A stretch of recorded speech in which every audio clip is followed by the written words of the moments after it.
बनारस के आउटस्कर्ट्स में हमारे एक सब्सक्राइबर तनीषा के मम्मी पापा एक रेंट वाले घर में रह रहे थे। एक शाम जब तनीषा के पापा काम से घर लौटे तब उनकी पत्नी ने उनके लिए चाय बनाया और चाय पीने के बाद ये दोनों लोग अपने कमरे में जाके लेट जाते हैं। तनीषा के पापा यहाँ लेटे लेटे ऑफिस की बातें कर रहे थे और कुछ टाइम के बाद इनको फील होता है ना कि कोई छुप के इन दोनों की बातें सुन रहा है। इन्होंने अचानक से अपनी बीवी को बोला कि 1 मिनट चुप रहना, और फिर ये दोनों एकदम कॉन्सेंट्रेट होके बालकनी की गेट की तरफ देखने लगते हैं। अभी तनीषा की मम्मी अपने हस्बैंड का हाथ एकदम जोर से पकड़ के बोलती है कि मुझे ना कुछ ठीक नहीं लग रहा है। और भाई साहब, तनीषा की मम्मी का ये इंट्यूशन एक बहुत ही भयानक वारदात की तरफ इशारा कर रहा था। एक ऐसी घटना जिसे सुनने के बाद आज आपके शरीर के रोम रोम में ठंडी लहर दस्तक देने वाली है। तनीषा लिखती है कि मेरे मम्मी पापा फेसबुक पर मिले थे। मेरी मम्मी दिल्ली के रहने वाली थी और पापा बनारस से थे। फेसबुक पर इनकी बातचीत शुरू हुई, धीरे धीरे प्यार हुआ और 2011 में फाइनली दोनों ने शादी कर ली। पर यहाँ दिक्कत ये थी कि ना ही तो लड़के और ना ही लड़की किसी के घर वाले शादी के लिए तैयार नहीं थे। तो इन दोनों ने डिसाइड किया कि भाई हम भाग की शादी करेंगे। बिना घर वालों की मर्जी की इन्होंने शादी की। और जो यहाँ तनीषा की दादी थी उन्होंने बोला अपने बेटे को कि तू इस घर में नहीं रहेगा, हमारा जो बनारस वाला एंसेस्ट्रल घर है इसमें तेरे लिए कोई जगह नहीं है। अब इस बात पे तनीषा के पापा अपनी पत्नी को लेके बनारस के बाहरी आउटस्कर्ट्स में एक फ्लैट था वहाँ पर शिफ्ट हो जाते हैं। अब जिस एरिया में वो फ्लैट था वहाँ आसपास पूरा अंडर डेवलप्ड इलाका था, मतलब बिल्डिंगें बन रही थी, बहुत सारे घर खाली पड़े हुए थे और बहुत ज्यादा पॉपुलेशन नहीं थी उस एरिया में। अब यहाँ तनीषा के पापा अपनी पत्नी के साथ शिफ्ट हो जाते हैं और यहीं से इन्होंने ऑफिस आना जाना स्टार्ट किया। बनारस के अंदर ही इनका ऑफिस था तो ये डेली जाते काम पर और फिर शाम को घर लौट आते। अब इनको शादी करके उस घर में शिफ्ट हुए कोई 1.5 सप्ताह हुए थे। हर रोज की तरह तनीषा के पापा शाम को ऑफिस से काम करके घर लौटते हैं। यहाँ घर पर उनकी पत्नी ने बहुत अच्छा सा चाय बनाया और चाय पीने के बाद दोनों जाके कमरे में लेट जाते हैं। अभी इस समय शाम के कोई 7:30 बज रहे होंगे। बेड पर लेटे लेटे तनीषा के पापा अपने ऑफिस की बातें डिस्कस कर रहे थे अपनी पत्नी से और इसी बीच अपनी पत्नी को बोलते हैं कि 1 मिनट चुप रहो, मुझे ऐसा लग रहा है ना कि कोई हमारी बातें सुन रहा है। इसी बीच इन्होंने अपनी पत्नी की तरफ देखते हुए इशारा किया कि उधर देखना, बालकनी की तरफ। और भाई ये दोनों एकटक बालकनी के गेट की ओर देखने लगते हैं। तनीषा की मम्मी अपने हस्बैंड का हाथ पकड़ लेती है कि मुझे ना कुछ अच्छा नहीं लग रहा है। अब इससे पहले कि तनीषा के पापा कुछ भी रिएक्ट करते हैं, अचानक से बालकनी के गेट पर बहुत जोर जोर से नॉक होने लगा। इनको समझ नहीं आ रहा था कि भाई इस टाइम पर कौन नॉक कर रहा है। अब तनीषा के पापा एकदम हड़बड़ा के उठते हैं और ये जाते हैं बालकनी का गेट खोलने के लिए। तभी इनकी मम्मी रोकती है कि रुक जाओ, मुझे ना एकदम अच्छा नहीं लग रहा, मत खोलो गेट, मुझे बहुत डर लग रहा है अंदर से। तनीषा के पापा बोलते हैं अरे कुछ नहीं होगा, रुक। ये जाके बालकनी का गेट खोलते हैं और भाई जैसे ही इन्होंने गेट खोला ना, बाहर से एकदम ठंडे हवा का झोंका इनकी ओर आया और वो हवा का झोंका इतना तेज था कि तनीषा के पापा पीछे होके गिर गए। और गिरते गिरते इन्होंने फील किया कि वो हवा सीधा तनीषा की मम्मी के अंदर घुस गई जाके। भाई साहब, जैसे ये हुआ तनीषा की मम्मी एकदम सीधी होके बेड पे खड़ी हो जाती है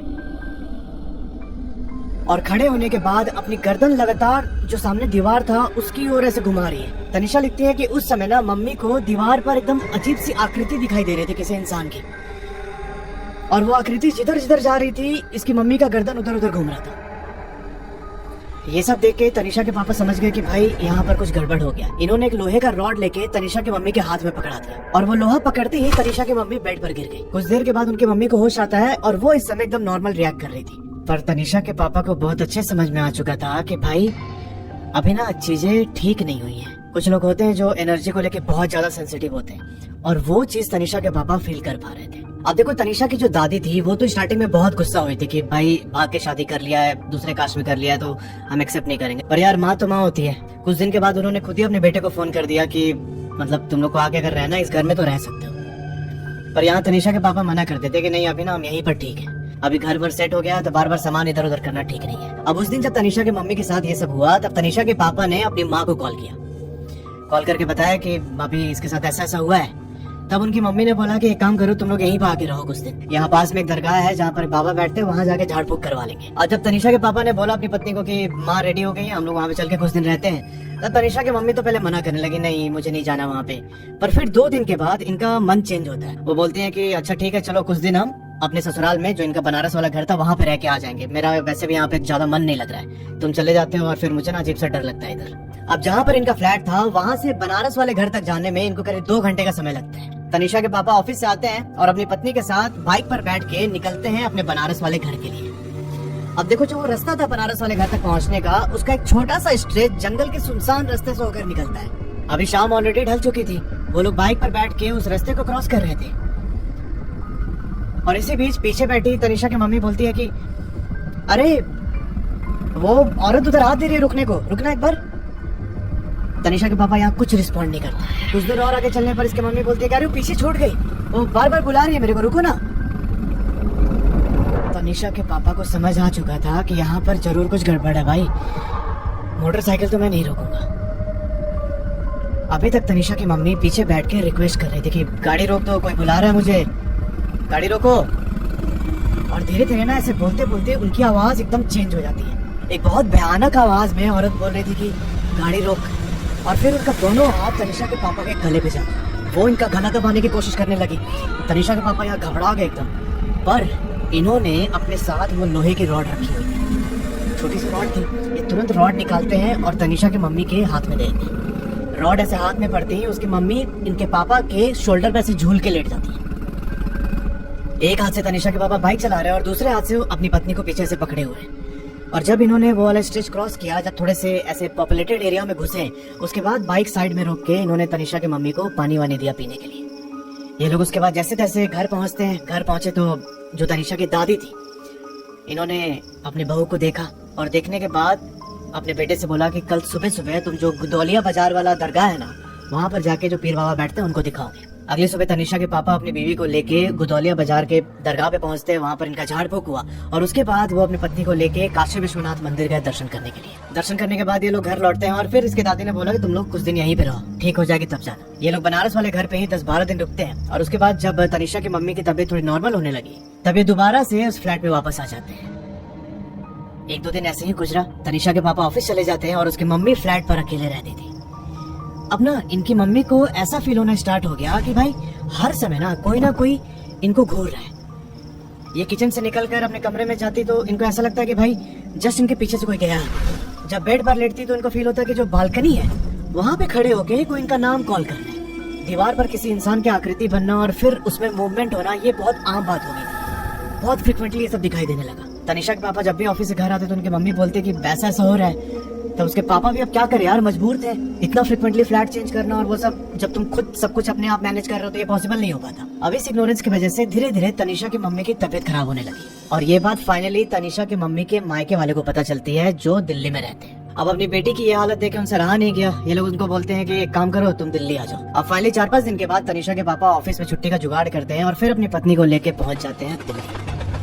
अभी मायके आने के बाद तनीषा की मम्मी की हालत और ज्यादा बिगड़ गई थी। ये ना हमेशा एकदम अजीब अजीब आवाजों में अपने घर वालों से बात करती। कोई खाने के लिए पूछता तो उसको एकदम गुस्से में देखने लगती और धीरे धीरे इनकी हालत बहुत बिगड़ने लगी। तब तनीषा की मम्मी के मायके वाले इसको हजरत निजामुद्दीन दरगाह लेकर गए दिखाने के लिए। अब वहाँ पर जो पीर बाबा थे उन्होंने इसकी मम्मी की ओर देखा और देखने के बाद बोलते हैं कि ठीक तो हो जाएगी पर उसमें बहुत समय लगेगा। उन्होंने बताया कि इनके अंदर 6 आत्माओं का वास है। अब ये सुनते ही तनीषा के पापा हिल गए एकदम। उन्होंने बाबा से रिक्वेस्ट किया कि आप प्लीज कुछ भी कीजिए पर मेरे पत्नी को ठीक कर दीजिए। तब यहाँ पर उस पीर बाबा ने बोला कि ठीक है, एक काम करना, जो अभी आने वाला ट्यूसडे है उस दिन लेके आना इसको दरगाह। उसके बाद तनीषा की मम्मी को ये सब लोग लेके घर आ जाते हैं। जब ट्यूसडे आया, जिस दिन इनको जाना था दरगाह पे, भाई उस दिन तनीषा की मम्मी बहुत अजीब अजीब हरकतें करने लगी। पहले तो ये अपने बेड के अंदर घुस गई, फिर जब लोगों ने बाहर निकालना शुरू किया तो एकदम जोर जोर से चिल्लाने लगी। इतनी तेज चीख रही थी कि आसपास के मोहल्ले के सारे लोग इकट्ठा हो गए। अब ये लोग जैसे तैसे इनको कंट्रोल करके ऑटो में बैठाते हैं और इनफैक्ट ऑटो से दरगाह जाते टाइम भी इनकी मम्मी ने ऑटो वाले का गला दबाने की कोशिश की। और फिर तनीषा के पापा ने अपने फोन में हनुमान चालीसा चलाया, जिसे सुनने के बाद एक बहुत तेज चीख के साथ तनीषा की मम्मी बेहोश हो जाती है ऑटो के अंदर ही। अब जब ये लोग पहली बार दरगाह आए थे तब उस पीर बाबा ने इनको कुछ सामान लाने के लिए बोला था। उसमें मुर्गा, सफेद कपड़ा, चावल, घी और भी कुछ सामान थी इसके अलावा। अब जब ये लोग दरगाह के अंदर पहुंचे तब उस बाबा ने सबसे पहले मुर्गे की बलि दी और जहाँ दरगाह के अंदर लोग पैर धोते हैं उस पानी से तनीषा की मम्मी को पहले पूरा गीला किया और फिर जो उनके पुराने कपड़े थे वो हटा के नए जो इन्होंने कपड़े मंगाए थे वो पहने। उसके बाद उन्होंने अपना झाड़ फूक किया और बोला कि इसे फिर अब सैटरडे को लेके आना। ये सिलसिला लगातार 7-8 महीने तक चला और फाइनली तनीषा की मम्मी नॉर्मल होने लगी थी। अब इस बीच तनीषा के पापा लगातार बनारस से अप डाउन कर रहे थे क्योंकि बनारस में इनकी जॉब भी थी और साथ ही ये दिल्ली के अंदर भी कोई नौकरी देख रहे थे। इनका प्लान था कि यार हम ना दिल्ली ही शिफ्ट हो जाएंगे, वो जो बनारस वाला हमारा फ्लैट है वहाँ पर हम नहीं रहेंगे अब। और इसका सबसे बड़ा कारण था जो बाबा ने रिवील किया उस फ्लैट के बारे में। उन्होंने बोला कि उस फ्लैट के कंस्ट्रक्शन के दौरान कुछ लेबर्स की डेथ हो गई थी और जहाँ पर वो फ्लैट बना है वो भी पहले एक शमशान का एरिया था। तो तुम्हारे लिए बेहतर यही होगा कि भाई वहाँ से छोड़ दो। पर अभी दिक्कत ये थी कि तनीषा के पापा को यहाँ पर प्रॉपर नौकरी मिली नहीं थी दिल्ली के अंदर, तो ये बोलते हैं बाबा से कि ठीक है अभी तो हम वहीं जा रहे हैं बनारस, वहाँ पर कुछ दिन रहेंगे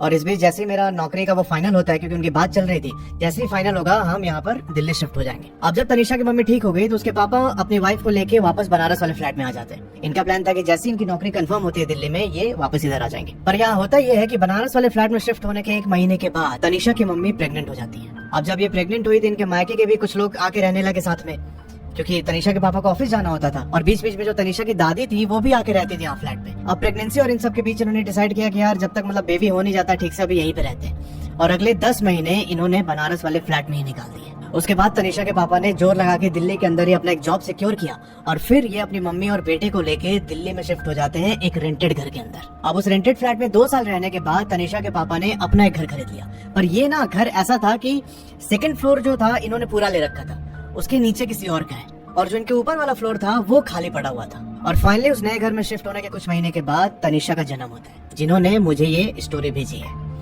आप सुनना एकदम ध्यान से। तनिषा लिखती है कि भैया उस फ्लैट में रहते हुए हमें 8 साल बीत चुके थे। जो इनके घर के नीचे वाला फ्लोर था उस पर तो हमेशा नए रेंटर आते थे, कुछ महीने कुछ साल रहते थे और फिर चले जाया करते। उसके ऊपर ये लोग रहते और 3rd फ्लोर हमेशा खाली रहता था। अभी बताती है कि भैया ऐसा कुछ मेजर तो नहीं हुआ उस फ्लैट में, पर ना हमेशा कुछ अजीब सी नेगेटिविटी फील होती है हम लोग को। अब जब भी तनिषा नीचे अपने दोस्तों के साथ खेलने के बाद वापस घर पे आती तो 2nd फ्लोर की सीढ़ी के पास खड़े होके जब ये 3rd फ्लोर की तरफ देखती तो इनको ऐसा एहसास होता ना कि वहां पर कोई खड़ा होके इनकी ओर लगातार देखे जा रहा है। और इनको जब भी 3rd फ्लोर क्रॉस करके छत पे जाना होता तब भी इनको बड़ी नेगेटिविटी फील होती। अब जब ये अपनी मम्मी को बताती तो मम्मी अक्सर मना कर देती। अब देखो वो नहीं चाहती थी कि ये सब चीजें डिस्कस करके अपने बच्चों के दिमाग में कोई डर भरे, पर ये गलती बहुत भारी पड़ने वाली है भाई। अभी आगे कहानी सुनने से पहले एक काम करना, अगर आप अपने बेड पर लेट के वीडियो देख रहे हो तो जरा गर्दन घुमा के देखना अपने घर के कोने में। ऐसा फील हो रहा है क्या कि कोई खड़े होके देख रहा है आपको? अभी बताते हुए भी मेरे सर में एकदम वैसे हो गया, झंझनाहट हो रही है। अभी तनिषा आगे लिखती है कि हमारे उस घर में ना अंदर की तरफ जो कमरा था सबसे लास्ट में, जब भी हम वहां जाकर बेड पे लेटते तो हमें ऐसा फील होता ना कि ऊपर वाले फ्लोर पर कोई भाग रहा है। मतलब ऐसा लगता है कि 4-5 बच्चे भाग रहे हैं एक साथ। अब धीरे धीरे होता क्या है कि जो इनकी मम्मी थी इनको घर के अंदर ही 2-3 लोग दिखने स्टार्ट हो गए। कभी इनको उस अंदर वाले कमरे में साया दिख जाता और कभी कभार जब ये वॉशरूम में नहा रही होती है तो इनको फील होता कि वॉशरूम के बाहर जस्ट गेट से चिपक के कोई खड़ा है। अब इस पॉइंट पर तनिषा की मम्मी को लगने लगा कि जो हमारे बनारस वाले फ्लैट में हो रहा था, जो स्पिरिट्स जो एंटिटीज मेरे ऊपर थी, वो शायद वापस आ गई है। अब एक शाम जब तनिषा खेल के वापस घर पर आई तो उनकी मम्मी ने बोला कि ऊपर छत पर कुछ मैंने कपड़े डाल रखे हैं तो वो तुम लेके आ जाओ। तनिषा फिर से उस 3rd फ्लोर को क्रॉस करके जाती है छत पर, और भाई जब ये छत पे पहुंचे ना तो ये देखती हैं कि जो इनकी छत के ऊपर टंकी बनी हुई है, उस टंकी के पास एक औरत खड़ी है। उसका मुंह दूसरी साइड था और बाल एकदम बड़े बड़े। तनिषा को लगा कि मे बी जो नीचे लोग रहते हैं उनके कोई गेस्ट आए होंगे, तो ये आवाज लगाती है कि आंटी। उधर से कोई रिस्पॉन्स नहीं आता। तनिषा 2 बार और बोलती है पर एकदम डेड साइलेंस। अब थोड़ी देर के बाद ये उस टंकी के करीब जाने लगी, क्योंकि जो कपड़ा था वो उधर ही डला हुआ था टंकी के पास में। और भाई ये जैसे उस औरत के करीब पहुंची वो औरत सामने से एकदम हवा में गायब हो गई। ये देख के तनिषा फ्रीज हो जाते वहीं पे, एकदम चिल्लाते हुए नीचे भाग के आई और इसने फिर अपनी मम्मी को बात बताई कि ऊपर अभी मैंने ऐसे आंटी को देखा, वो सामने से गायब हो गई। तनिषा लिखती है कि उस दिन के बाद से मुझे अपने घर के अंदर ही डर लगने लगा और धीरे धीरे टाइम के साथ चीजें और ज्यादा बिगड़ने लगी और मेरी मम्मी की तबीयत खराब रहने लगी। अब जब तनिषा की मम्मी की तबीयत खराब थी तो इनके जो पापा थे ना वो उनकी बहुत सेवा करते थे। अब इसी तरीके से इनकी लाइफ आगे बढ़ती है। तनिषा की मम्मी अभी भी पूरी तरीके से ठीक नहीं हुई और फाइनली 2021 का साल आ जाता है। अब इस बीच तनिषा एक और इंसिडेंट का जिक्र करती है जिसमें इनकी मम्मी अंदर वाले कमरे में सोई हुई है। उस कमरे के थोड़ी सी डिस्टेंस में बालकनी थी। अब एक शाम जब उसकी मम्मी लेटी हुई थी कमरे में तब इन्होंने देखा कि एक लड़की जो कमरे का एंट्रेंस है वहां पर खड़ी है। उस लड़की की हाइट तनिषा इतनी ही थी। इन्होंने आवाज लगाई कि तनिषा, पर उधर से कोई रिस्पांस नहीं आया। इन्होंने दोबारा बोला पर उस लड़की ने कोई जवाब ही नहीं दिया और ना ही वो अपनी जगह से हिली। अब ये सोच रही थी कि बोल क्यों नहीं रही है। तभी थोड़ी देर में तनिषा उस बालकनी से अपने कमरे में एंटर करती है। उसकी मम्मी बोलती है कि इतनी देर से आवाज दे रही हो, बोल क्यों नहीं रही है। अब तनिषा बोलती है कि मैं तो बालकनी में थी, किसको आवाज दे रही हो आप। और ये मोमेंट जैसे ही रियलाइज हुआ तनिषा की मम्मी को कि भाई वो कुछ और ही था, उसके बाद से इनको ना एक अजीब तरीके का अटैक पड़ा। इनकी बॉडी एकदम सुन्न पड़ गई। अब जब तनिषा के पापा घर आए उस दिन तो इन्होंने अपनी पत्नी की हालत देखी और वो भी बहुत परेशान हो गए। अब उसी दिन तनिषा की मम्मी को लेके पहुंचते हैं डॉक्टर के पास। डॉक्टर ने भी दवाई लेके ट्रीटमेंट किया, पर भाई जब ये बीमारी होती तब तो पकड़ में आती ना, ये तो कुछ और ही था। तनिषा की मम्मी की तबीयत लगातार खराब होने लगी उस दिन से। अब इस बीच तनिषा की मौसी पास में रहती थी तो वो इनके घर लगातार आने लगी कि भाई इनकी बहन बीमार है तो थोड़ी उनकी सेवा वगैरह कर दीजिए। इस बीच तनिषा के पापा भी बहुत सेवा करते अपनी वाइफ की, पर इनके लाख सेवा लाख कोशिश करने के बाद भी तनिषा की मम्मी की तबीयत नहीं सुधरी। फिर तनिषा के पापा अपनी बीवी को लेके एक पास के दरगाह पर गए। अब जो दरगाह पर पीर बाबा मौलवी थे उन्होंने अपना इलाज शुरू किया, झाड़ फूक स्टार्ट किया और बोला कि भाई लगातार आते रहना पड़ेगा इनको। अब ऐसे करते करते फाइनली 24 जनवरी 2022 का दिन आता है। तनिषा लिखती है कि मम्मी की तबीयत बहुत ज्यादा खराब थी उस दिन। पापा ने भी ऑफिस से छुट्टी ले रखी थी। इन्होंने पूरे दिन मम्मी की सेवा की। इसी बीच मेरी मौसी भी आ रखी थी, उन्होंने भी मम्मी की देखभाल की। और फाइनली शाम को खाना वाना खाने के बाद ये सब लोग सो जाते हैं। अब अगली सुबह आज पर रेगुलर रूटीन तनिषा का भाई उठता है। इसने अपनी माँ के लिए चाय बनाई और चाय बना के लेके गया इनके कमरे में उठाने के लिए। इनकी मम्मी उठ के बेड पर बैठती है और फिर तनिषा का भाई अपने पापा को उठाने लगा, पर भाई उस सुबह तनिषा के पापा नहीं उठे। इनको लगा कि मे भी पापा की तबीयत खराब हो गई या फिर हार्ट अटैक आया इनको, तो इन्होंने कॉल करके एम्बुलेंस को बुलाया। तनिषा के पापा को एम्बुलेंस से हॉस्पिटल ले जाया गया और वहाँ हॉस्पिटल में डॉक्टर ने उन्हें डेड डिक्लेयर कर दिया। तनिषा की मम्मी और उनकी फैमिली पर एकदम दुख का पहाड़ टूट चुका था उस टाइम। अब फिर तनिषा के पापा का क्रियाक्रम होने के बाद फाइनली फरवरी का टाइम आता है। इस बीच तनिषा की मम्मी 4-5 बार हॉस्पिटलाइज हो चुकी थी। उनकी तबीयत बहुत ज्यादा बिगड़ गई है। अब ये तो कंफर्म हो चुके थे ये लोग कि ये घर हमारे लिए ठीक नहीं है, यहाँ पर कुछ नेगेटिव एनर्जी है जो हमें इम्पैक्ट कर रही है। अब इसी बीच तनिषा की मम्मी के एक दोस्त ने बोला कि तुम एक काम करो, कुछ दिन आके मेरे घर पे रह लो। एक चीज नोट करना कि तनिषा की मम्मी के जो मायके वाले हैं वो भी दिल्ली में रहते हैं, पर इनकी मम्मी ने अपने मायके जाने से मना कर दिया। फिर इनकी मम्मी ने डिसाइड किया कि ठीक है, कुछ दिन चल के अपने दोस्त के घर पे रहते हैं और वहीं से हम एक दूसरा रेंट का घर ढूंढेंगे। अब फाइनली अपने दोस्त के घर पे 15-16 दिन रहने के बाद ये लोग द्वारका के अंदर एक घर ले लेते हैं रेंट पे। तनिषा की मम्मी, तनिषा का भाई और तनिषा द्वारका में एक रेंट के घर पे रह रहे हैं अभी। इन लोगों ने सोचा कि घर चेंज करने पर शायद हेल्थ ठीक हो जाए, पर यहाँ भी तनिषा की मम्मी की हेल्थ ठीक नहीं होती। अब यहाँ जो तनिषा का भाई था इसने भी मम्मी को लेके दरगाह जाना स्टार्ट कर दिया। वहाँ दरगाह पर जो मौलवी थे उन्होंने तनिषा की मम्मी का झाड़ फूक स्टार्ट किया और कुछ हफ्तों में इनके हेल्थ में इम्प्रूवमेंट होने लगा। फिर उस मौलवी ने बोला कि अपना एक दूसरे बड़े बाबा है, आपको उनके पास जाना पड़ेगा क्योंकि मैं यहीं तक कंट्रोल कर सकता हूँ, इसके आगे वो ठीक करेंगे। तनिषा का भाई मम्मी को लेके पहुँचता है उस बड़े बाबा के पास और भाई इन्होंने उनको सारी बात बताई, पूरे बनारस वाले इंसिडेंट से लेके दिल्ली वाले घर तक जो भी कुछ हुआ इनके साथ। तब उस बाबा ने पता है क्या रिवील किया? उन्होंने बोला कि जो तुम्हारा दिल्ली वाला घर था 2nd फ्लोर वाला, उसके ऊपर वाले फ्लोर पे 5 आत्माएं भटक रही थी। ये पांचों एक ही परिवार की थी जिन्होंने कर लिया था। और फिर इन्होंने एक बहुत शॉकिंग चीज रिवील की। फिर इन्होंने बताया कि जो तनिषा की मौसी थी उन्होंने ब्लैक मैजिक के थ्रू जो ऊपर स्पिरिट्स रह रही थी उनको तनिषा के फैमिली पर लगा दिया था बर्बाद करने के लिए। अब जैसी ये बात बाबा ने बताई इनको बहुत सारी चीजें हिट करने लगी। इनको याद आने लगा कि भाई हमारे घर से रेगुलर सामान गायब होने लगे थे। मौसी जब भी आती वो दिखाने के लिए सेवा तो करती मम्मी की, पर ना अंदर ही अंदर वो बहुत जल रही थी क्योंकि जो तनिषा के पापा थे वो काफी वेल ऑफ थे, अच्छा खासा पैसा था, सब कुछ बढ़िया था उनका। और जो तनिषा की मौसी थी इनके पति गुजर चुके थे कुछ साल पहले। तो ये जब अपनी बहन को देखती, खुश देखती अपने पति के साथ, तो बहुत जेलस फील करती। तो इन्होंने अपनी बहन और अपने जो जीजा जी थे उनके ऊपर ब्लैक मैजिक करा दिया कि भाई इनकी फैमिली बर्बाद हो जाए। अब जो बड़े बाबा थे उन्होंने 3 ताबीज बना के इनके तीनों फैमिली मेंबर को दी कि भाई इसे कभी भी गले से मत निकालना बाहर। तनिषा लिखती है कि मम्मी तो पहले से बहुत बेटर है, पर जहाँ पर ये अभी रहते हैं द्वारका वाले फ्लैट पे, उसके ऊपर वाले फ्लोर पर एक औरत रहती है। अब उस औरत की मेरी मम्मी के साथ हमेशा तू मैं लड़ाई चलती रहती है और इस चक्कर में उसने भी बदला लेने के लिए ब्लैक मैजिक का सहारा लिया है। आए दिन हमारे घर के बाहर कभी सिंदूर, कभी चावल, कभी धागे पड़े हुए मिलते। तनिषा ये भी लिखती है कि हमें पता है कि वो औरत और मेरी मौसी ये दोनों आज भी हमारे ऊपर काला जादू, तंत्र जो भी हो सकता है वो सब करती है लोग, पर हम अभी बस भगवान भरोसे हैं। जो वो ताबीज हमें मिली है वो शायद हमारी रक्षा कर रही है।